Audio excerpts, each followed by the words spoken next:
Good morning, YouTube. Today is a beautiful day, so I'm out here. I'm going to be installing some Diode Dynamics SS2 pod lights. These are going to be going on the rear of my rack right over here, and I'm going to be using them as reverse lights. I'll connect to the reverse power wires over here in the corner via my rear trailer wirings back there. I'm also going to add a relay so I can use a switch in case I ever want to turn them on, like if I'm camping or something. But that's what we're doing today. Hope you enjoy the video.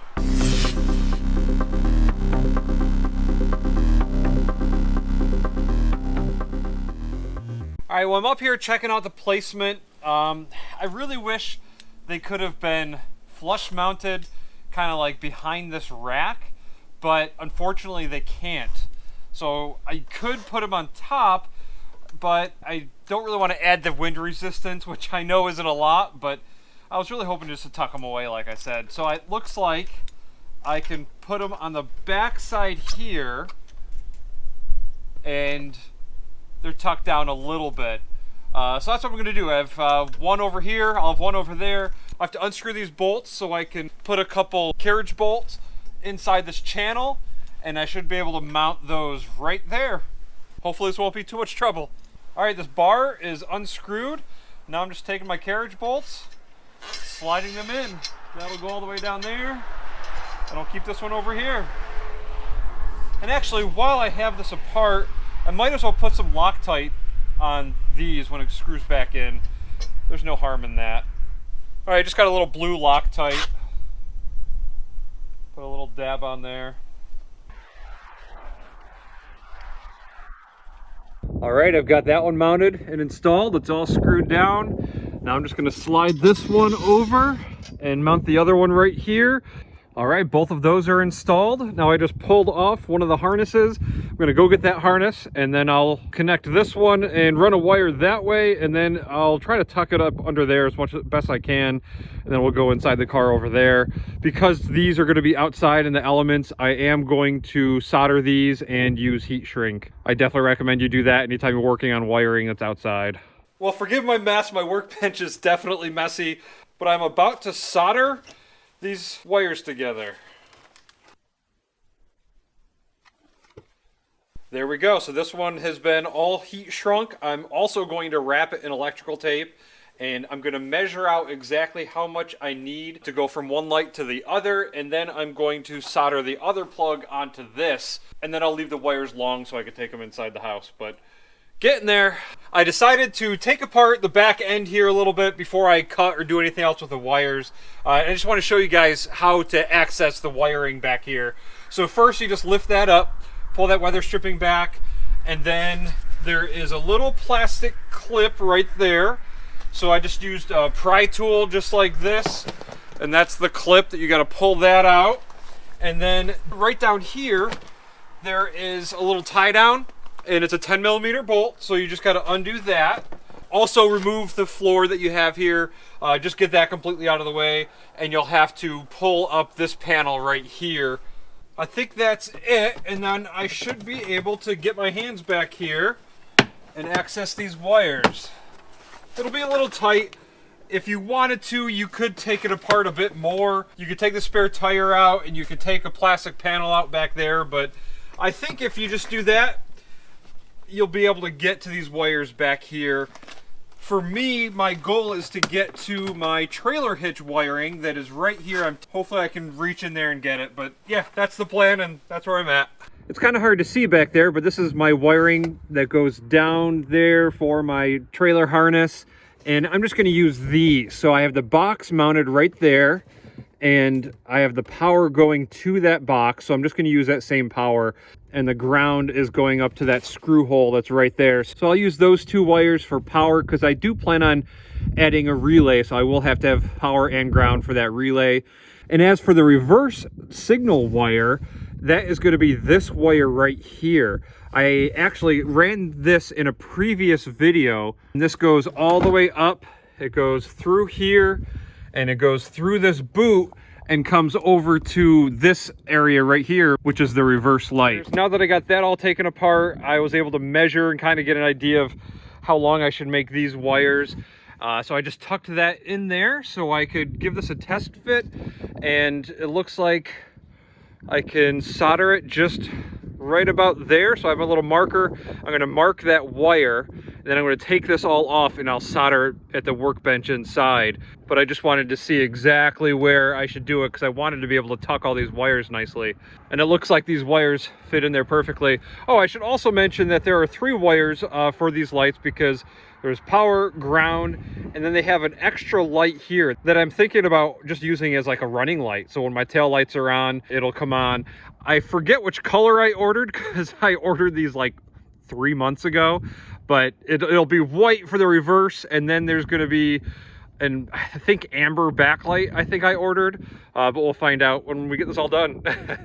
In case you haven't seen my other videos, I use these wire strippers right there and anything you have to poke a hole through the wire, and then I will insert the new wire and wrap it around that and solder it.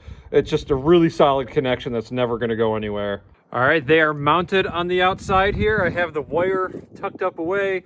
I did have to use some zip ties. I don't really like using zip ties, but it just seems like the best solution right there. And I have it coming down through here. It does rub on this point just a little bit. So over time, I'll have to keep an eye on that and see if that affects my paint or anything. But I could open this up and show you what I did over here. I happen to have some of these sticky mounting pads for my T-Rex build. So I used that, I heated it up, stuck it to the paint, and that way I'd have a point to anchor this to. And then it comes right down in here. You have to be really careful with this area. You don't want to take the wires and do a straight 90. I actually ran it along with this for a little while, and then over and down. It's still kind of bubbled up. Yeah, it's not ideal, but I didn't want to drill any holes. If you wanted to, you could notch out the metal that's underneath this. Just notch it out a little bit, maybe a ½ inch or an inch or so, and then that would give you a nice channel to come through, but I didn't really want to do that. Hopefully this will be all right. And now I'm all the way down to the wires here, so gotta make the connection. Well, this is crazy, but the car is in reverse and the electric brake is on, so I can get out and I can show you guys what they look like. It's hard to tell how bright they are. I'll definitely come back out here tonight and check them out. But yeah, they're all connected, and I can come in here. I'll turn this off real quick. All right, that's back in park. And now I can just show you what the lights look like. So it looks like I got the red. I couldn't remember, like I said. Right now I have them connected to the trailer lights, and these are just the regular running lights. So they're gonna be on just like that all the time. I could definitely also connect them to the brake wire for my brake controller that's back here. I think that actually probably would make more sense.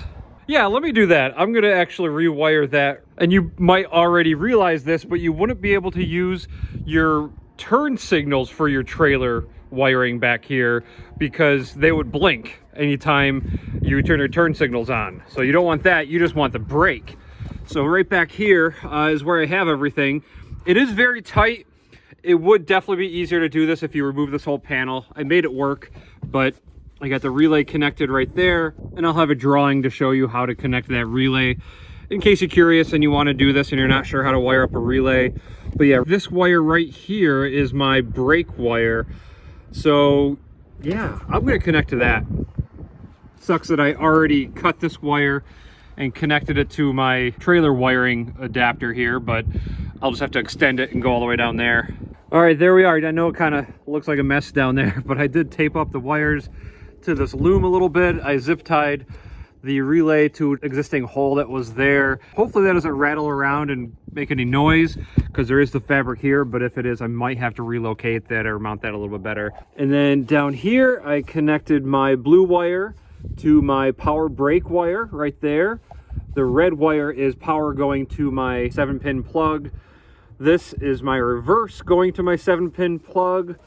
And then this is the turn signal, brake, and tail lights coming from my Tekonsha, whatever it is, this Rav4 trailer wiring adapter. It just taps into the existing wiring here without having to cut or do anything. I have a whole video about that if you're curious.